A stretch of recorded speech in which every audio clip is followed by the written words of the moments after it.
దేవకు Vasudevarao Bharatiya Janata party Telangana రాష్ట్ర కోశాధికారి. నిన్న తెలంగాణ రాష్ట్ర ముఖ్యమంత్రి గౌరవనీయులు రేవంత్ రెడ్డి గారు ఖమ్మం వచ్చి సిపిఐ 100 సంవత్సరాల సభలో పాల్గొని యథావిధిగా ఎప్పుడు మాట్లాడే విధంగానే నోటికొచ్చిన అవాకులు చెవాకులు పేలటం జరిగింది. ఈ సందర్భంగా చాలా స్పష్టంగా 2 ప్రశ్నలు మిమ్మల్ని అడగదలుచుకున్నాం. నువ్వు సిపిఐ పోరాటం చేసింది, ప్రాణాలు అర్పించింది, పేద ప్రజల వెంబడ ఉంది, దళితుల వెంబడ ఉంది, గిరిజనుల వెంబడ ఉంది, వాళ్ళకి న్యాయం జరగాలని పోరాటం చేసింది ఏదైతే చెప్తున్నావో నీకు సిగ్గు ఎగ్గుందా? చరిత్ర తెలుసో లేదో పోరాటం చేసింది నీ ప్రభుత్వం మీదే, కాంగ్రెస్ ప్రభుత్వం మీద, దొరల పాలన మీదే, గడిల పాలన మీదే, నీ దుర్మార్గ పాలన మీదే ఈ సిపిఐ పార్టీలు పోరాటం చేసిందని నీకు తెలుసో తెలీదో తెలుసుకో. మరి ఆ పార్టీ ఈ పార్టీ మారొచ్చినప్పుడు కనీసం చరిత్ర తెలుసుకోవాల్సిన అవసరం రేవంత్ రెడ్డి గారు మీ మీద ఉంది. ఈ రోజున వాళ్ళని లొంగ తీసుకొని, ఆ తోక పార్టీని లొంగ తీసుకొని నీ పక్కన చేర్చుకొని నువ్వు వాళ్ళకి చప్పట్లు కొట్టడం, వాళ్ళు నీకు చప్పట్లు కొట్టడం చేస్తుంటే ప్రజలు నవ్వుతున్నారు. రేవంత్ రెడ్డి గారు నవ్వుతున్నారు. ఇంకో 2 ముక్కలు చెప్పినాను. ఒకటి, జాతీయ ఉపాధి హామీ పథకాన్ని ఈ నరేంద్ర మోదీ ప్రభుత్వం రద్దు చేసిందని. నీ కనీసం కామన్ సెన్స్ ఉందనా చెప్తున్నా నేను. ఒకప్పుడు ఇందిరమ్మ గృహాలని పేర్లుంటే దాన్ని బీఆర్ఎస్ ప్రభుత్వం పేర్లు మార్చింది, డబుల్ బెడ్రూమ్లు అంది. నువ్వు దాన్ని మళ్ళీ మార్చినావు. అంత మాత్రం పథకం రద్దయినట్టు కాదు. ఒకప్పుడు రైతు బంధన్ ఉంది, బీఆర్ఎస్ ప్రభుత్వం నువ్వు రైతు భరోసా అని చేసినావు, అంటే అది రద్దయినట్ట? అరే మీకు చదువు ఉందా, తెలివి ఉందా, బుద్ధి ఉందా? ఎందుకంటే ఈ మాటలు నువ్వు మాట్లాడుతుంటావు కాబట్టి నేను కూడా మాట్లాడాల్సి వస్తుంది. మరి ఈ రోజున మీరు ఎంఎన్ఆర్జీ ఇంతకుముందు ఏదైతే ఉందో దాంట్లో ఉన్నది కేవలం 100 రోజులు మాత్రమే పని దినాలు. ఈరోజు 125 పని దినాలకు పెంచింది నరేంద్ర మోదీ ప్రభుత్వం. అదేవిధంగా అటవీ ప్రాంతాల్లో ఉన్న గిరిజనులకి 150 రోజులు చేసిన ప్రభుత్వం నరేంద్ర మోదీ గారి ప్రభుత్వం. కనీసం చదువుకో.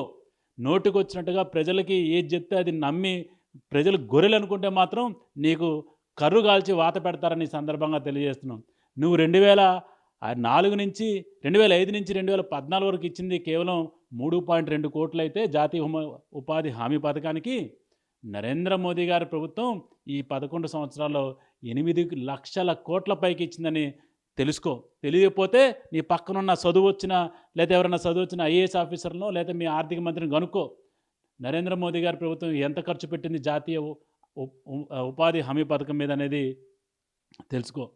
ఒకప్పుడు మరి 6% ఉండేది ఈ యొక్క జాతీయ ఉపాధి హామీ పథకానికి మేనేజ్మెంట్ కోసం.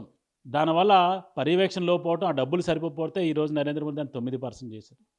అదేవిధంగా ఇంకొక నోటుకొచ్చిన కోతి ఇంకోటి కూర్చున్నాను. ఎస్ఐఆర్ అనేది తీసుకొచ్చి పేద ప్రజల యొక్క ఓటు హక్కుని కాలరాల్సిందని. అరే కనీసంగా ఒక్కసారి నీ నోటు మాట్లాడేప్పుడు ఒక్కసారన్నా మీ రాహుల్ గాంధీనో సోనియా గాంధీని కనుక్కో. కాంగ్రెస్ ప్రభుత్వం దాదాపు ఎస్ఐఆర్ అనే దాన్ని స్పెషల్ ఇంటెన్సివ్ రివిజన్ రాజ్యాంగంలో నువ్వు చెప్పే ఏదైతే నువ్వు అంటున్నావో యొక్క రాజ్యాంగం గౌరవిస్తాం, దాన్ని ఇది చేస్తున్న భారతీయ జనతా పార్టీ రాజ్యాంగాన్ని కాలరాష్ట్రం చెప్తే అదే రాజ్యాంగంలో రాస్తుందని ఆయన. ఎస్ఐఆర్ అనేది స్పెషల్ ఇంటెన్సివ్ రివిజన్ అనేది సమయానుకూలంగా 10 సంవత్సరాలకు లేదా ఎప్పుడెప్పుడు చేయాలనేది రాసింది, చదువుకో. కాంగ్రెస్ ప్రభుత్వం ఇంతకుముందు 8 సార్లు ఎస్ఐఆర్ చేసింది.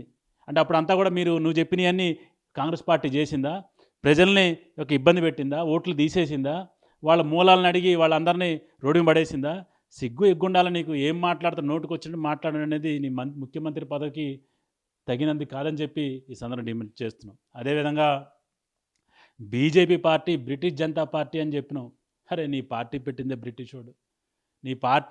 బ్రిటిషోడు.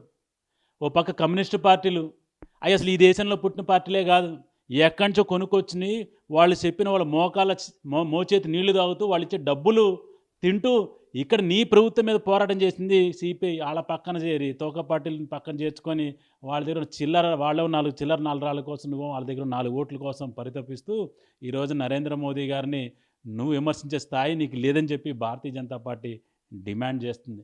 కాబట్టి ఇంకోటి కూడా చెప్పినాను. ఎదిలాపురం మీ కాంగ్రెస్ పార్టీ దాంట్లో స్వర్గీయ ఎన్టీఆర్ గారు చాలా గొప్పవాళ్ళని, టీడీపీ చాలా గొప్పదని, నువ్వు ఎందుకో పార్టీని మరి దొంగలో దుక్కి కాంగ్రెస్లోకి వచ్చిన ఫస్ట్ ప్రజలు అది అడుగుతుంది, దానికి సమానం చెప్పాలని చెప్తూ ఎక్కడ అధికారం ఉంటే, ఎక్కడ డబ్బు ఉంటే, ఎక్కడ అవకాశవాదాలని రాజకీయాలు చేస్తూ సిగ్గు ఎగ్గు లేకుండా నోటుకొచ్చిన మాట్లాడుతూ మరి ఈ రోజున ఇంకొక స్టెప్ కూడా దాటినోను. ఏదైతే మరి మీడియా ఉందో, ఫోర్త్ ఎస్టేట్ అని ప్రజలకి ప్రభుత్వానికి మధ్య వారధిగా, లేదా ప్రభుత్వం తప్పులు చేస్తే వారిని ప్రశ్నించే వారధిగా, అదేవిధంగా ప్రజల కష్టాలని ప్రభుత్వం చేర్చే వారధిగా ఉన్న మీడియాని ఈ రోజున ఆ మీడియా సంస్థల్ని ఆంబోతుల కింద పోల్చిన ఏదైనా ఒక ముఖ్యమంత్రి ఉన్నాడంటే నువ్వే. కనీసం ఖచ్చితంగా మీడియా రేపు పొద్దున ఒక మీడియా ఈరోజు ఒక 2 మీడియాలను అన్నావు, రేపు పొద్దున ఏ మీడియానైనా సరే నువ్వు అదే మాట మాట్లాడతావు. మీడియా అంటే ఆంబోతులు అనే అర్థాన్ని తీసుకొచ్చిన మొట్టమొదటి ముఖ్యమంత్రి ఎవరు అంటే నువ్వే. కాబట్టి మీడియా కూడా నీకు బుద్ధి చెప్తుంది. ప్రతి జర్నలిస్ట్కి ఆత్మగౌరవాన్ని దెబ్బతీసినందుకు జర్నలిస్ట్ అందరూ కూడా నీకు బుద్ధి చెప్తారని చెప్పి, అదేవిధంగా నువ్వేదైతే జర్నలిస్ట్కి ఇళ్ల స్థలాలు ఇస్తే ఖమ్మంలో నాటకాలు ఆడుతున్నారు నీ సహచరులు. ఇంతకుముందు నాటకాలు ఆడి బీఆర్ఎస్ గవర్నమెంట్ ఉన్నప్పుడు 2022లో జనవరిలో పండగప్పుడు ఇదే టైంలో పండగలో మరి కేసీఆర్ చెప్పిండు 10 రోజులు 20 రోజుల్లో మీకు ఇళ్ల స్థలాలు ఇస్తారని. సిగ్గు ఎగ్గుంటే ముందు చూడు. ఈ రోజు వరకు కూడా మా జర్నలిస్ట్ సోదరులు ఇల్లు లేక నీడ లేక ఇబ్బంది పడుతున్నారు. ఏదో 10 మందికి ఉంటే ఉండొచ్చు, మిగిలిన చిన్న చిత్తగా జర్నలిస్టులు అందరూ చాలా ఇబ్బందులు పడుతున్నారు. వాళ్ళకి ఏదైనా ఇచ్చేది ఉంటే ఇచ్చి మాట్లాడి తప్పితే ఆంబోతులు గద్దలు దున్నలని మాట్లాడితే నీకు ఆ ఆంబోతులు నిన్ను కిందేసి తొక్కుతాయని చెప్పి ఈ సందర్భంగా చెప్తున్నాం. చరిత్ర సృష్టించినోడు ఇప్పుడు ఆ చరిత్రని తిరగరాయబోతున్నాడు. అబద్ధాల గోడల్ని బద్దలు కొట్టి నిజాలను రాగా మీ ముందుంచబోతున్నాడు. నిజమైన వార్తల కోసం వెంటనే డౌన్లోడ్ చేసుకోండి రా యాప్ని.